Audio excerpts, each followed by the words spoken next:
வணக்கம் நண்பர்களே, அனைவருக்கும் வணக்கம். சற்று முன்பு ஸ்டாலின் பேச்சை எல்லாம் கேட்க முடியாது, கேட்க வேண்டும் அப்படின்னா பார்த்தீங்கன்னா சில விதமான விஷயங்கள்லாம் பண்ண வேண்டியது இருக்கும். ஒரு வார்னிங்கே கொடுக்குறாங்கப்பா. என்ன ப்ரோ சொல்றீங்க அப்படின்னு கேட்டிங்கன்னா, சீரியஸ்லி சம்டைம்ஸ் சில வார்னிங்லாம் கொடுக்குறாங்க. காரணம் என்ன அப்படின்னு பார்த்தீங்கன்னா, கட்டுப்பாடு வேணும். ஒரு கட்சிக்கு கட்டுப்பாடு இல்லைன்னா அந்த கட்சி நல்லாவே இருக்காது.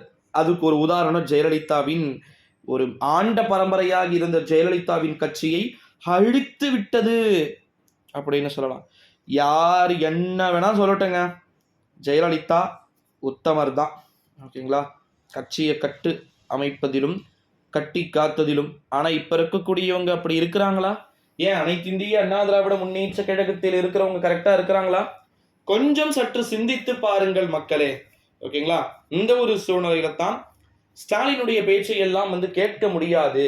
நாங்க எதுக்கு கேட்கணும், எதுக்கு அப்படின்ற மாதிரி சில விதமான முக்கிய நிர்வாகிகள் தலை தூக்கி இருப்பதாக தகவல்கள் நமக்கு கிடைக்க பெற்றிருக்கிறது. இப்படியே போகட்டும். திமுக அடுத்த முறை ஆட்சிக்கு வர பரவாயில்லையா? அடுத்த முறை ஆட்சிக்கு வரணும் அப்படின்றதுக்காகத்தான் ஸ்டாலின் கூட இருப்பவர்களும் எவ்வளவுக்கு எவ்வளோ விஷயத்தை அழகாக கிரியேட் பண்ண முடியுமோ அவ்வளோக்கு எவ்வளோ கிரியேட் பண்ணிட்டு போயிட்டு இருக்கிறாங்க.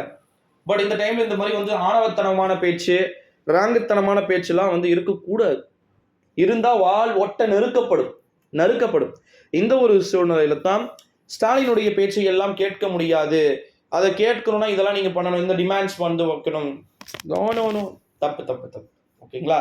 எப்படி பார்த்தாலும் 2024ஆம் ஆண்டு நாடாளுமன்றத்துடைய தேர்தலில் பெருமளவு மாற்றங்கள் அப்படின்றது நடக்கத்தான் போகிறது. இந்த ஒரு 2026 சட்டமன்ற தேர்தலில் பெருமளவு மாற்றங்கள் நடக்க போகிறது.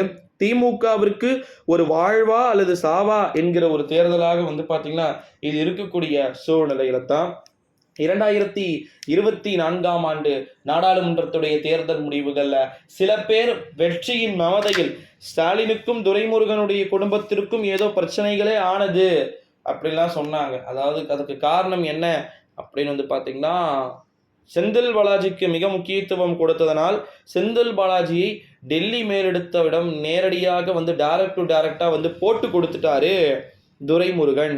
இந்த மாதிரியான கருப்பு ஆடாக திமுகவிலிருந்து திமுகவினருடைய கட்சிக்கு களங்கம் வந்தாலும் பரவாயில்லை, களங்கம் விளைவித்தாலும் பரவாயில்லை அப்படின்னு சொல்லக்கூடிய விஷயங்கள் தான் பார்த்தீங்கன்னா நடந்துகிட்டு இருக்கு.